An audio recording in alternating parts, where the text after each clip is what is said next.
जन्मे अवध में राम बधाई गाओ रे।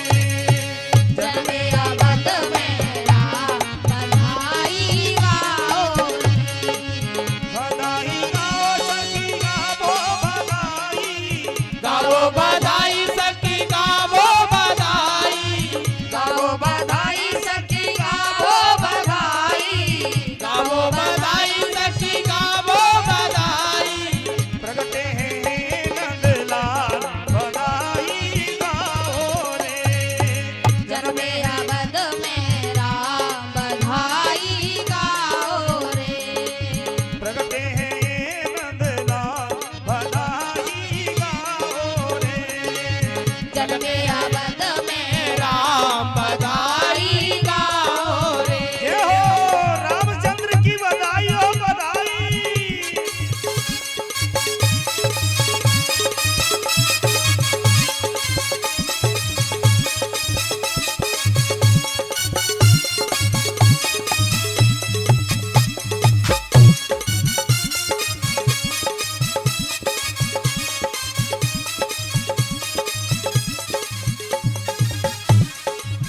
रामचंद्र जी के जन्म की किन किन मैया को भैया को खुशी है, खुशी है वो हाथ खड़ा करेंगे, जिनको खुशी नहीं है तो नीचे ही रखेंगे।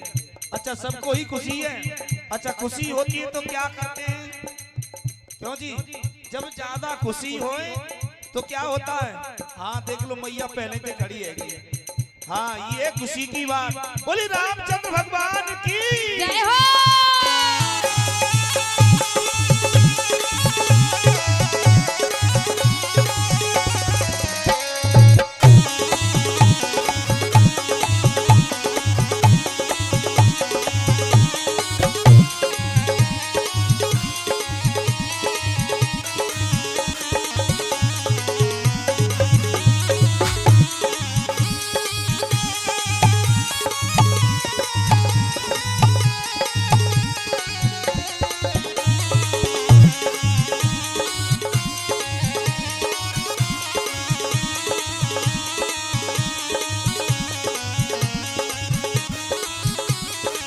और आइए इस राम जन्म जी के उत्सव पर परम पूजनीय महाराज जी सबका स्वागत सम्मान करते हैं।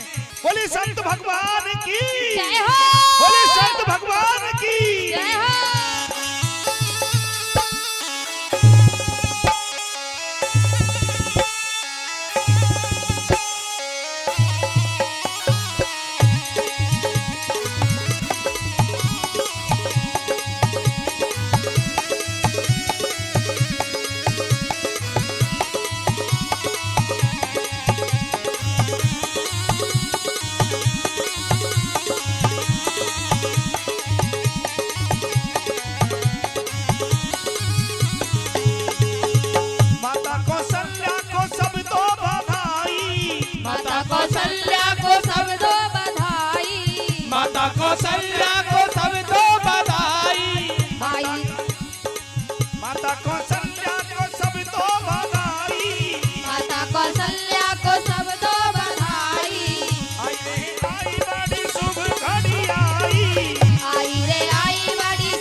बधाई गाओ रे, बधाई गाओ रे, बधाई गाओ रे, बधाई गाओ रे, बधाई गाओ रे, बधाई गाओ रे। बोले रामचंद्र भगवान की, राम जन्म की बधाई हो, बधाई। और आइए इसी बीच में और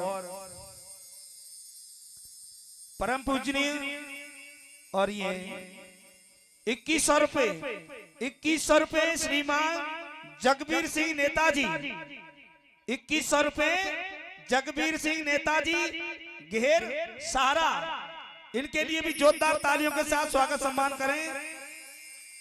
बोली रामचंद्र भगवान की जय, जय श्री राधे। तो आज अवध में सभी अवध वासियों को बड़ा आनंद है। आनंद क्यों है? क्योंकि अवध घर आनंद भय। किसका जन्म हुआ? आनंद का। राम जी साक्षात आनंद है। अब किसी को भी इस बात का पता नहीं चला कब रात हो रही है, कब दिन हो रहा है। जब आनंद में व्यक्ति आता है तो रात दिन का पता नहीं चलता, पता चलता है तो केवल दुख में। दुख में एक दिन महाराज एक वर्ष के बराबर लगता है ना? एक दिन जो होता है एक वर्ष के बराबर लगता है दुख में।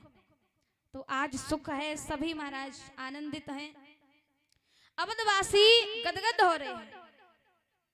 अब क्या हुआ? एक महीना भर व्यतीत हो गया। दशरथ जी को याद आया हमारे पुत्रों के नाम भी तो रखने हैं। वशिष्ठ जी आए हैं। वशिष्ठ जी ने सबसे बड़े पुत्र का नाम रखा है राम, जिसकी आनंद के एक बिंदु से सारा संसार आनंद का, सुख का अनुभव करता है। ऐसे आपके पुत्र का नाम है राम। अब उनसे छोटे हैं भरत जी।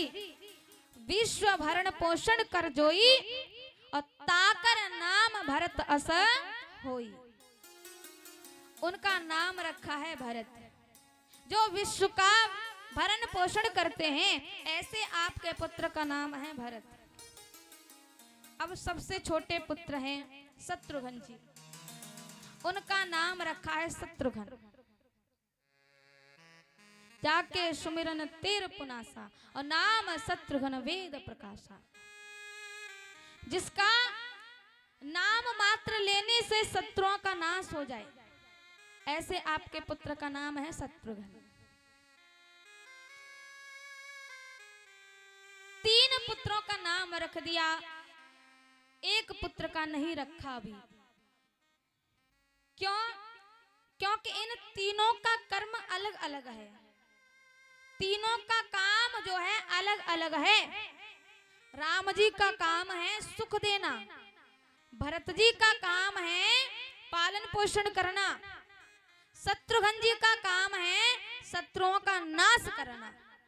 लेकिन लक्ष्मण जी का कोई काम नहीं है।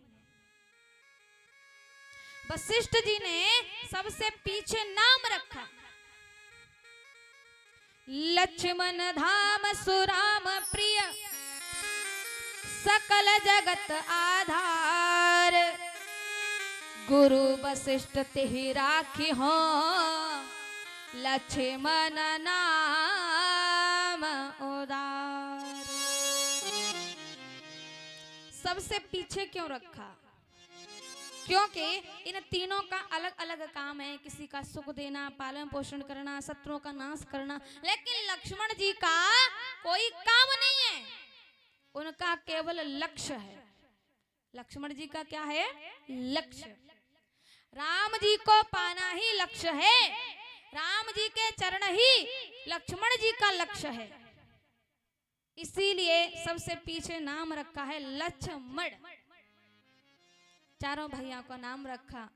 भगवान शंकर आए हैं, दर्शन करके गए हैं, फिर चारों भाई गुरुकुल में पढ़ने के लिए गए हैं। गुरु ग्रह गए पढ़न रघुराई, और अल्पकाल विद्या सब आई। थोड़े से समय में ही राम जी के पास में सब विद्या आ गई।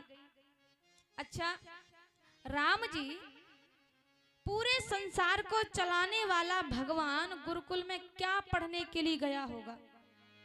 क्या पढ़ने के लिए गए? ऐसी कौन सी शिक्षा है जिसको राम जी नहीं जानते? राम जी पढ़ने गए तो क्या पढ़ करके आए हैं? प्रातः काल उठे के रघुनाथा, माता पिता गुरु नावहि माथा। मात पिता गुरु नावहि माथा। मात पिता गुरु नावहि माथा। प्रातः काल उठे के रघुनाथा, माता पिता गुरु नावहि माथा। प्रातः काल उठ के रघुनाथा, मात पिता गुरु नावहि माता। मात पिता गुरु नावहि माता। राम जी पढ़ कर के आए हैं तो जैसे ही सुबह होता है, भोर होता है, प्रातः काल उठ के रघुनाथा, माता पिता के, गुरुजी के, अपने से बड़ों के चरणों को स्पर्श करते हैं। और आजकल कोई करता है क्या? नहीं करता। अरे आप सभी के बच्चे तो करते होंगे, सबके बच्चे करते हैं, हाथ उठाओ। अच्छा, ज्यादा नहीं, 2 4 6 माताएं बस। बाकी सबके पुत्र तो महाराज हेलो मम्मी, बाय मम्मी, यही तो करते हैं ना। अब बताओ, हेलो बाय करेंगे तो कल्याण हो जाएगा क्या? कल्याण कभी नहीं होगा। कल्याण कभी होने वाला नहीं है। अपने पुत्रों को सिखाइए। जब राम जी ने स्वयं किया तो आप क्यों नहीं कर सकते? राम जी ने जो चरित्र किया है हम उसको कर सकते हैं, और भगवान श्री कृष्ण ने जो चरित्र किया है उसको नहीं कर सकते। भगवान की तो 16,108 रानियां थी, आप कर सकते हो क्या? क्यों जी? आजकल महाराज एक स्त्री को रखना ही मुश्किल हो गया है। राम जी ने जो किया उसको करो, भगवान श्री कृष्ण ने जो कहा उसको करो। आप अपने पुत्रों को सिखाइए ब्रह्म मुहूर्त में उठें, और जल्दी सूर्य उदय होने से पहले ही स्नान कर लेना चाहिए। सूर्य उदय होने से पहले ही हमारे मकान का मेन गेट खुल जाना चाहिए। लेकिन आजकल के बच्चे महाराज, सर्दी का टाइम है, रजाई में से मुख भी नहीं बाहर निकालते। आप उठने की बात, जगने की बात कर रही हो। आजकल तो महाराज रजाई में से आवाज दे दी, मम्मी जी चाय बन गई कि नहीं? हाँ बेटा बन गई, लेके आती हूँ। पहले के लोग जो थे ना, पहले लोग क्या करते थे? सुबह जब उनकी आंखें खुलती थी तो सबसे पहले करते थे कर दर्शनम, है ना? पहले हाथों के दर्शन किया करते थे। लेकिन आजकल कर दर्शन नहीं हो रहे, आजकल कप दर्शन हो रहे हैं। पहले कप के दर्शन, बाद में धरती माता के चरण छिए नहीं छिए, राम राम करी करी नहीं करी। तो आप सिखाइए। ये संस्कार देने पड़ते हैं। संस्कार बाजार में खरीदने से मिलते नहीं है, ये देने पड़ते हैं, बच्चों में सिखाने पड़ते हैं। तो आप भी सिखाइए। बच्चों के लिए कमाई करना जरूरी नहीं है कि माता पिता अपने बच्चों के लिए कमा कमा करके इकट्ठा करके रख जाएं। ताकि हमारा बेटा आनंदमय सुखमय जीवन यापन कर सके। अरे आप अपने जीवन को देखिए, दूसरे के जीवन को छोड़ दो। क्यों? यदि आपका बेटा सुपुत्र होगा तो महाराज भले ही उसके लिए कुछ रख करके ना जाओ, कुछ भी धन दौलत इकट्ठा करके ना जाओ। यदि आपके बेटा में हुनर होगा तो आपकी जैसी जमीन तो लाखों महाराज करोड़ों खेत खरीद देगा। क्यों जी? हुनर होगा तो। और आप महाराज इकट्ठा करके जाओ, कितना भी महाराज खेत खरीद करके बेटा को दे जाओ, और यदि कुपुत्र निकल गया तो आपकी पूरी जमीन जायदाद को बर्बाद कर देगा। तो आज राम जी पढ़ करके आए हैं, विद्याएं स्वयं आ गई है। अब क्या हुआ? जंगल में गाधी के पुत्र विश्वामित्र जी रहा करते हैं, यज्ञ आदि किया करते हैं, लेकिन दैत्य लोग आते हैं विध्वंस कर देते हैं। अब विश्वामित्र जी ने विचार किया, हमारे राघवेंद्र सरकार का प्राकट्य हो चुका है, क्यों ना मैं लेके आऊं। अब आ रहे हैं।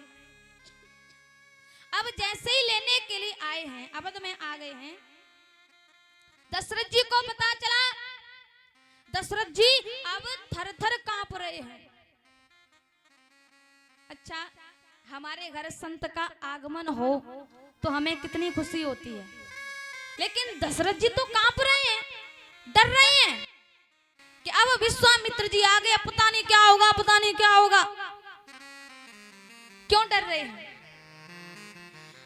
दशरथ जी वशिष्ठ जी से कहते हैं, महाराज आपने हमारे पुत्र राम का नाम रामचंद्र ठीक नहीं रखा। क्यों? क्योंकि हमारे कुल खानदान के लिए चंद्र शब्द ठीक नहीं है, चंद्र शब्द ठीक नहीं है। वशिष्ठ जी ने पूछा, क्यों ठीक नहीं है भाई? दशरथ जी ने कहा, देखो महाराज, हमारे कुल वंश में पहले राजा हरिश्चंद्र हुए, पहले राजा हरिश्चंद्र हुए, तब विश्वामित्र जी आए और उनको सत्य के लिए बर्बाद होना पड़ा, सब कुछ छोड़ देना पड़ा सत्य के लिए। राजा हरिश्चंद्र ने परीक्षा ली और आज राजा रामचंद्र हुए हैं, तो फिर विश्वामित्र जी आ रहे। अब पता नहीं क्या होगा, कोई पता नहीं क्या होने वाला। वशिष्ठ जी ने कहा, दशरथ ऐसी कोई बात नहीं है, संत होते हैं ना, वो किसी दूसरे को दुख नहीं देते, कष्ट नहीं पहुंचाते। संत तो दुख को हरण करते हैं, दूर करते हैं। दशरथ जी से वशिष्ठ जी कह रहे हैं, बड़े भाग तब जानिए जब मिलने आवे संत, और संतन को मिलनो करे सब कष्टन को अंत। आज विश्वामित्र जी आए हैं, बड़े सुंदर से सिंहासन पर बैठे हैं। दशरथ जी ने पूछा, महाराज आप आए, बड़ी खुशी की बात है, लेकिन आने का कारण नहीं बताया आपने। तब विश्वामित्र जी कह रहे हैं, अनुज समेत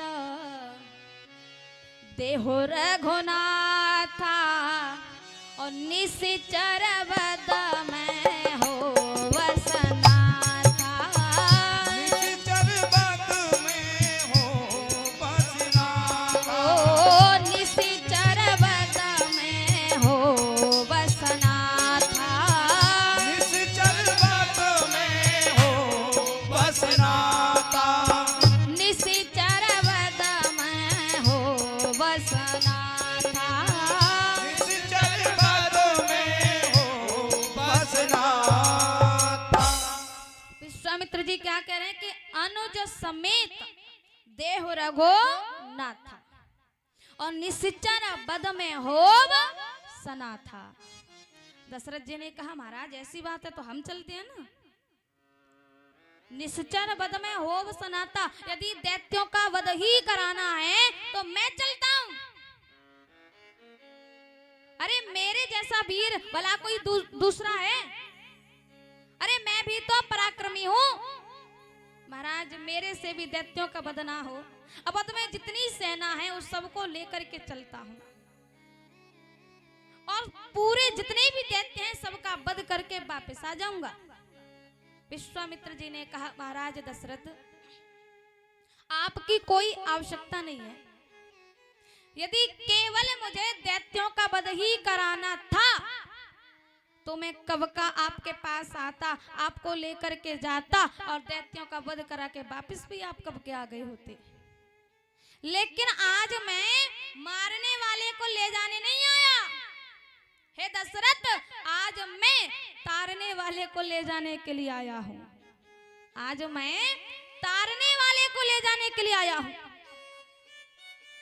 दशरथ जी ने जैसे ही सुना, सुनकर के कह रहे हैं, महाराज आप राम के बदले में धन दौलत कुछ भी मांगो, हंसते हंसते देने के लिए तैयार हूं।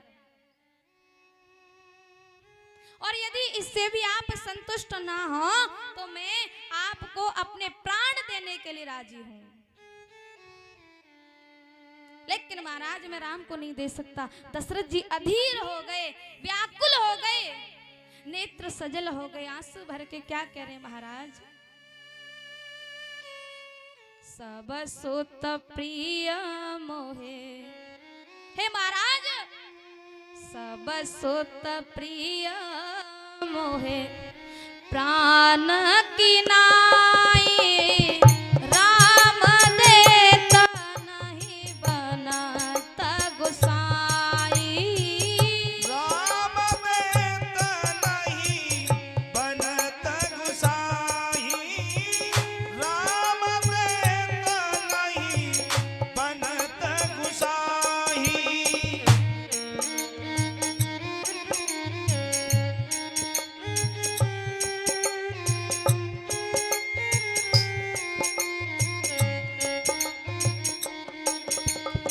दशरथ जी क्या कह रहे हैं, चारों पुत्र मुझे मेरे प्राणों से ज्यादा प्रिय हैं, लेकिन मैं राम को नहीं दे सकता। राम देते हुए बनता ही नहीं है।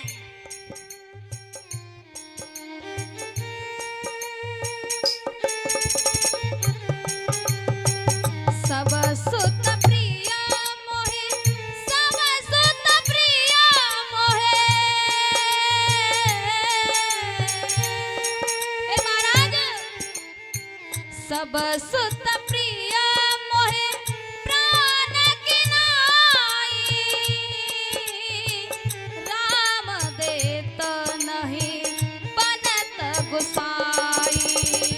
राम देत नहीं बनत गुसाई, राम देत नहीं बनत गुसाई। राम देत नहीं बनत गुसाई। मुनिवर क्षमा कीजिएगा, मैं राम को नहीं दे सकता। राम देते हुए नहीं बनता। आपको भी पता नहीं है, वृद्ध अवस्था में 4 पुत्र प्राप्त किए और उनको भी आप लेने के लिए आ गए। चौथे पन पा यऊ सुतचारी, प्रवचन नहीं कहे विचारी। आपने ये जो वचन कहे हैं, शब्द कहे हैं, ये सोच समझ करके नहीं कहे। आज दशरथ जी राम जी को देने से मना कर रहे हैं। क्यों कर रहे हैं? अरे 4 पुत्र हैं, चारों पुत्र प्राणों के समान प्रिय हैं। विश्वामित्र जी ने अनुज के सहित राम जी को मांगा है, लेकिन लक्ष्मण की कोई बात नहीं आ रही, केवल राम जी को देने से मना कर रहे हैं। क्यों? क्योंकि राम जी दशरथ जी के यहाँ धरोहर के रूप में रखे हुए हैं। हमारा अधिकार नहीं है किसी दूसरे व्यक्ति की अमानत को उठा करके दूसरे व्यक्ति को सौंप दें, क्योंकि राम जी अमानत हैं, धरोहर है किसी दूसरे की। किसकी है? गीधराज पक्षी जटायु की है। दशरथ महाराज राम जी को जटायु को पहले ही दे चुके हैं। एक बार दशरथ महाराज इंद्र के पास गए, वापस आ रहे थे, रास्ते में शनिदेव की दृष्टि पड़ी और उससे गिरते हुए नीचे आ रहे हैं। जंगल में रहने वाले पक्षी ने, मांसाहारी पक्षी ने, जटायु ने देखा। जटायु तुरंत उड़ते हुए दशरथ जी के पास पहुंचा, पंखों पर बिठा करके आराम से नीचे उतार दिया। दशरथ जी बेहोश हो गए, मूर्छा आ गई। थोड़ी देर बाद मूर्छा दूर हुई, होश आया, आंखें खुली, सामने बैठा एक पक्षी। पूछा, आप कौन हो?